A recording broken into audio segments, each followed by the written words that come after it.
Welcome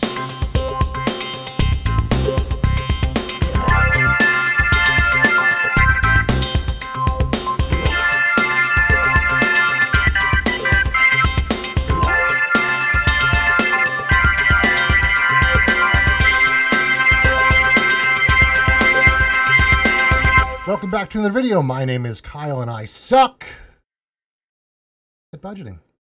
We have a very different video today. We have a special guest today who I met on the street just this afternoon. And where's my money, by the way? I'll give it to you later. Okay. And she said she knows a lot about finances and retirement, so I thought maybe we could bring her on and discuss about finances and retirement. So who are you and why are you here? So my name is Charlotte, and despite the lies that Kyle likes to tell about me, I've known Kyle for how many, 22? 20-something years at this point, yeah. 22, 23 years, and I haven't killed him yet, so that's She is the reason I moved from New York to Ohio, so. Most of the time when Kyle's like, oh yeah, my awesome friend told me this, Yep. That's who he's talking about, Yep. So that's pretty cool. So I'm Charlotte, and I am what Kyle likes to refer to as cheap, nerdy, all those kind of things. But I am a finance enthusiast. Let's put it that way. And I have excitedly been watching Kyle's YouTube channel here, and I think he's doing a fabulous job. Thank you. I remember when I first started getting into money and things like that being able to see somebody who actually put out their real numbers and showed you their mistakes along the way was very, very informative. Yeah, and that's why I started this channel, was because I thought that there were people out there that were not doing that, and they made it all, rosy and happy and great. And in the beginning, it wasn't for me. And I had to kind of fix things, and I thought it would be helpful to see for other people to see that, it's not all perfect all the time. So, today, I went out and I bought a tree that I didn't plan on buying, and I haven't fixed YNAB yet. So, but I know where the money's coming from, at least. I just haven't done it. Well, I've been very impressed watching your videos, because I feel like you're really sticking to the tenets of YNAB about making sure you have the money before you spend it. So, fabulous. But while I've been watching it, there's been a few things that have popped up where I thought, you know what, I bet I could give some information and help Kyle with something. So I was chatting with him the other day, and he said, hey, will you come on the podcast? And it's not a podcast. Sorry. I will say that 27 times. Will you come on the YouTube channel, and so we can share that with the viewers? So that's why I'm here. And it sort of has snowballed into maybe something a little bit more than just maybe a one-time thing. Yeah, so we're thinking about calling it Beyond the Budget? I liked that term. So it'll be kind of a recurring series here. I don't know how often it's going to show up. But I do my 2 paychecks a week, and then the budget closeout, and then other stuff. This will be the other stuff that kind of pops up when we have time to get it out. So that's the plan. All right. Well, before I kind of launch into my story, I have a quote that I wanted to share. Quote. And I'm kind of paraphrasing it here. It is something like this: that in 5 years, you will be the same person you are today, except for the lessons that you learned and the relationships that you have made. So the reason that I picked that quote is because I think back to where I was a few years ago. So when my husband and I were just about 40 years old, we woke up one day and we were like, what are we doing? We were living paycheck to paycheck. We were getting more into debt. We didn't have any idea of what we were doing with money. And frankly, I did not understand any financial concepts at all. So when I think about the changes that I have made between then and now, I see that if I had not made those changes, I would still be in that position today. So I think it's super important that your viewers here have taken this step into budgeting, because for my husband and me, budgeting was the most powerful first step to our financial journey.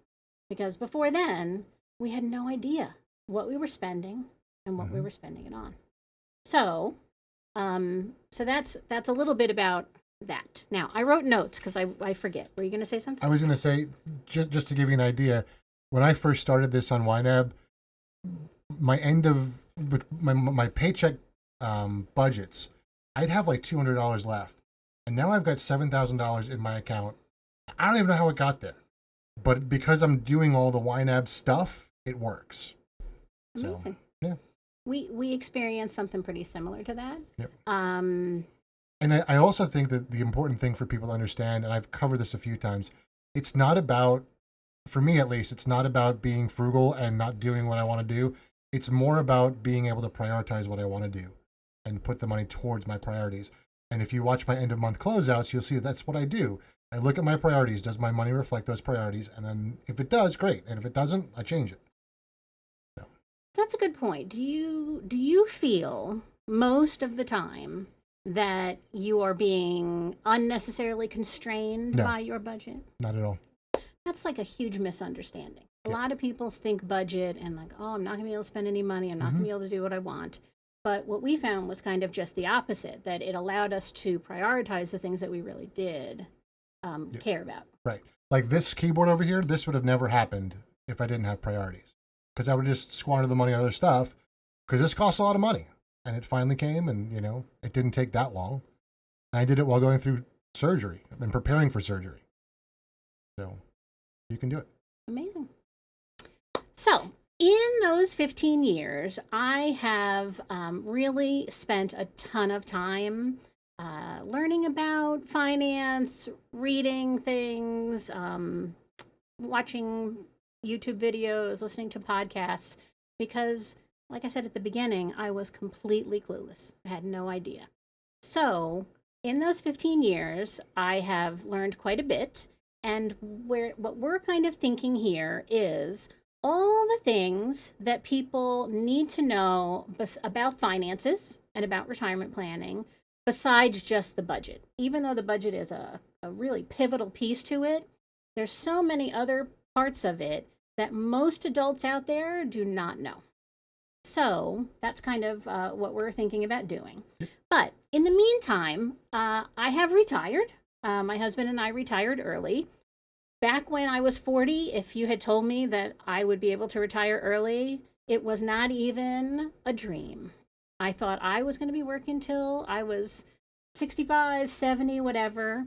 And it really can make a difference what you learn and what you do now. So even if you can't see this future for yourself just yet, retirement and financial independence and all those things, it could be there for you.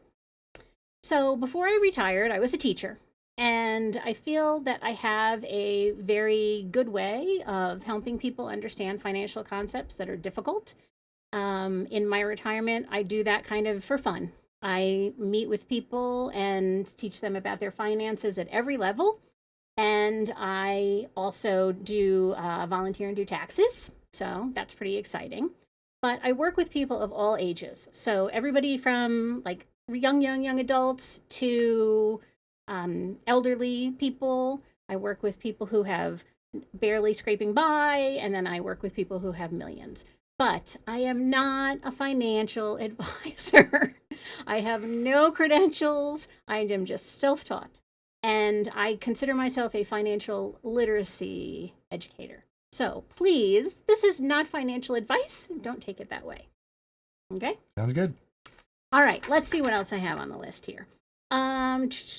Okay, so I have 3 major things that I think are most important when people are first getting into budgeting and first trying to tackle their finances. So the first thing is, it is never too late to start. Never too late. I started at 40, and I could have said, oh, I wish I had started at 20 and then just given up because I have ruined the rest of my life. Mm-hmm. But I jumped in at 40, and so far it's working out well for me. The second thing I'm going to tell you is that nothing is too small. I listen to things all the time where people say, oh, that's not good enough, that's too small, that's not going to make a big difference. And I'll tell you, when we first started out budgeting and learning about finance, all we could do were small things because we just didn't have a lot of wiggle room on everything. So we started out small and things build up from there. All right, let me see. What's my third thing on here? Oh, my third thing is that you do not need to be an expert at this to start. I would say that probably about 7 years into my financial journey, I still didn't have a great handle on everything. But I was still able to make good choices, and I was still able to save and start investing and learn. There's very few things that you can do kind of at the start of your journey that are catastrophic that you can't undo. So whether it's that you start a little investing or you start a little budgeting or this or that, just start. Those are my main 3 things. Sounds good. There you go. So we kind of have brainstormed a list of some things that we would like to cover in future episodes here. So we have a list. My first one is budgeting. Now, Kyle has got that done, and he is tackling that, and it is fabulous. So I'm washing my hands of the budgeting, Kyle. Budgeting is all you. Awesome. I have about a list of maybe about 8 other things. So here's on my list. We got emergency funds and sinking funds. So to protect yourself for future emergencies. We have debt management, which Kyle has been doing a great job of, by the way. So obviously you guys maybe know Kyle just for a couple years, but I knew Kyle when he was in student loan debt. Mm-hmm. I knew Kyle when he was in credit card debt. Mm-hmm. And I knew Kyle when he had debt on his car, Yep. which a lot of you did. Mm-hmm. So fabulous, doing a great job with that as well. All right, then we have saving and investing and the stock market. Lots of confusion about things like that. Retirement planning, Social Security and Medicare, taxes, and just general net worth type of information. So what we were thinking is that we'll kind of go through and we'll tackle these one at a time and see where we can get to with those. But if anybody along the way has any questions, what's the best thing to do if they have any? If you have questions or suggestions for other topics, leave them in the descriptions. I go through them regularly and we'll either respond to you or just add it to our list of stuff to talk about. Fabulous. So. All right. So I decided to bring a little challenge for your viewers here. So when my husband and I were first starting to budget, it was eye-opening. Did you experience anything like that, Kyle? Yes, for sure. So really, when you are not paying attention to your finances and you're not doing anything, not tracking, not budgeting, nothing, you really don't know what you're spending your money on. And then sometimes when you start budgeting, it's an eye-opener, right? Yep. It's a rude awakening. Mm-hmm. For my husband and me, the rude awakening was dining out. We were spending a ridiculous amount of money on dining out. Mm-hmm. And for some of you, it might be dining out. For some of you, it might be just impulse shopping. You know, I stop to get gas and I run in and I get a Coke and a pack of Doritos or something. Other people, it might be Target, right? I'm redecorating my house 17 times over and over. I have met some people like that. Usually ladies, no offense, I'm just saying. Another big one is subscriptions. Some people have, oh my goodness, $100 of subscriptions. I know. And and often stuff that they're not using anymore. Yep. So. And we're into a point, and I've talked about this in some videos, where I've moved out of as many subscriptions as I possibly can because I just hate it. Because you're paying for something that you don't own anymore. So that's what that server back there does. You know, I've got all my media there, my music, my movies, my TV shows. It's all back there. And I'm hosting it myself. I can access it from anywhere. It's essentially my own Netflix, but it's stuff that I want to watch, not what Netflix is telling me I need to watch. Fabulous. So. And the subscriptions are just a big deal right now. Yeah. So and they're getting worse.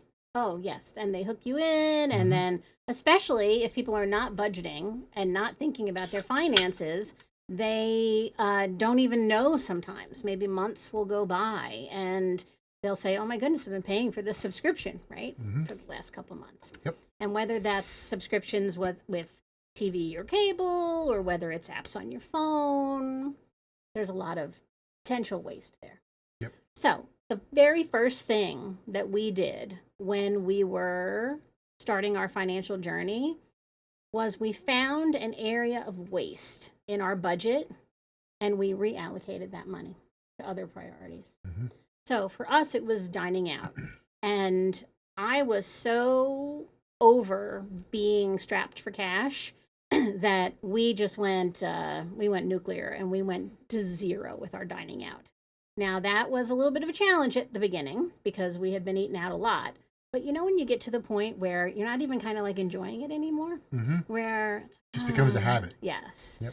So it was hard the first couple weeks to make plans to cook and do all those other things. But by identifying that area of waste and saying, okay, we're not going to be spending money on dining out anymore, we had tracked our budget. I had been using Quicken at the time.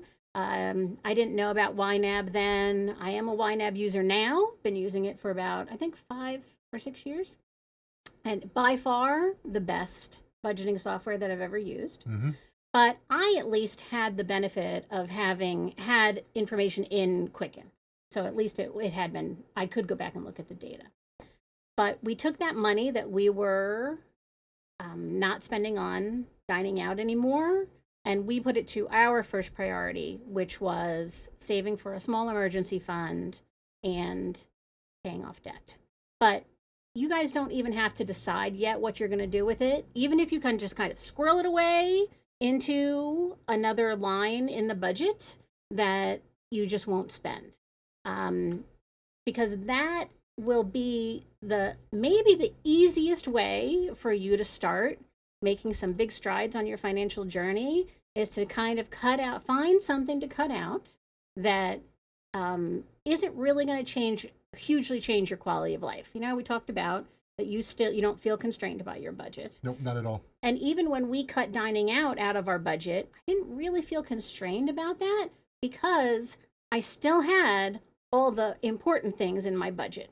Yep. And we had deemed that was the least important. So my challenge to your viewers is to take a hard look at your spending and try to come up with at least one area that you can identify that you can cut from your spending and that you could then start to reallocate in other ways. And what I'm hoping is that in our future videos here that we'll go over the other things that you could be doing with that money instead. But boy, wouldn't it be great if by the next time we got together and had this, Mm-hmm. that people have maybe found $100 or $200 in their budget Right. that they're ready to allocate to something else. And I would also say like as you're watching this, when you start looking at it, go back, and when you figure out what that is, put that in the comment section, because it can be a way to be held accountable to that one thing that you're trying to do. And as we move along with these, we can use as a check-in for you as well. That way you can see your progress. Kind of like I can look back at my YouTube videos and see my progress. You can look back at the comment section and see your progress. And I think leaving the comment in there can help other people too, Yep. because sometimes you will find a category that you can cut that somebody might not have even kind of considered. Yep. So I remember for a long time when we first started budgeting, my husband said, the one thing I'm not cutting is cable. I'm keeping my cable subscription. And we did for a while. But it's amazing that it's kind of addictive, right? When you start to find things Yep. that you can cut out, you start to be more willing to make other adjustments. Mm-hmm. So we no longer have cable. We have other services that are far cheaper. But at the beginning, he wasn't ready to cut the cable. So don't pick something that you're not ready to cut. Pick something that you're like, okay, I can either reduce this or eliminate. So that was my next question: is do you recommend just reducing in the beginning, or do you recommend going in cold turkey? And so in the case of like eating out, Mm-hmm. would you just recommend just reducing that a little bit every month, or would you say get rid of it all and see what happens? I don't know if you know this about me, Kyle, but I am a rip off the Band-Aid kind of person. But that's my personality. Right. And I work with a lot of people and I help a lot of people who are not ready for that level of violence against their budget. Yes. So, absolutely. If somebody says, you know what, normally I am spending $100 on subscriptions a month and I'm able to cut out $40, but I'm going to keep these other subscriptions because they're important to me, fabulous. Yeah. Fabulous. I agree. So, and I would also say that just, even if you fail the first month or two, it doesn't mean stop trying. Because I mean, you go back and watch my videos, I screw up a lot of stuff, but I keep doing it. So. And I feel like the general guideline is that when you start budgeting, it takes 3, 4, 5 months to really start to get most of the things right. Yep. But I really feel like it takes almost a year to really consider all of those like random kind of charges and costs that you have to deal with. So absolutely. The first month, you may say, oh, I'm going to cut this thing out, and then it may be an epic fail. Mm-hmm. Or you may need to raid that category to cover something else. Right. But we want to start, like I said, those small steps. You may sit there and think, if I save $40 a month, is it really going to make all that much of a difference? Well, maybe not in the short term, but we're not thinking short term anymore. We are long-term thinkers. We are not planning for just this month. We are planning for your entire future. So $40 every month for the rest of your life really does make a difference. And especially when you can pair it with investing and all those good things. And one of the things that really helped me was in the beginning, realizing that I should stop checking my bank website and relying on YNAB. So that means two things. One, just because you see money in your bank account doesn't mean you have that money because it's allocated somewhere. But two, your YNAB needs to be accurate as well. So make sure you're reconciling and make sure that all your transactions are in there and that sort of thing. Because if your YNAB's not right, you're not going to be right. I have heard you say that on your previous episodes, and it's fabulous. It really is true. The only time I open up my bank account is when I'm doing transfers between accounts. Only time I use it. Love it. Perfect. All right, so that's the plan. That's your homework as a teacher. I always have to give homework. We're terrible with that, right? But so that's your homework, is to find something in your budget that you can cut out or reduce. Put it down in the comments so we can support you along the way. Mm-hmm. And then I think our idea, we don't know exactly how often we'll do this, but we're going to start to run through those other topics one by one. And we can spend as much time on them as you guys need in order to understand them. But most adults, I just want to, one more time, reassure you that most adults are very naive, very clueless when it comes to everything finance. And the financial industry has sort of convinced us that this stuff is so hard that we need help to do it. And I can tell you that we are going to help you to understand it on your own so that you can decide if you would like to manage things yourself. Sounds good to me. Yes. And by the way, hope you noticed, I meant to mention, Kyle wears his, was it Boston Scally? Boston Scallies, yep. So I am wearing a Boston Scally hat, which I love because then I don't have to worry about what my hair looks like. So, fabulous. All right, I think those were all my things I wanted to get through. Awesome. So that's going to be the episode for this video. And we'll be back with you soon. We will. I'll be back with you shortly. I don't know when this is going to come out, but you know that I do videos twice a month for budgeting and then once to close out the month. So you can look for those videos coming up soon. Thank you so much for watching. We'll see you soon. See ya.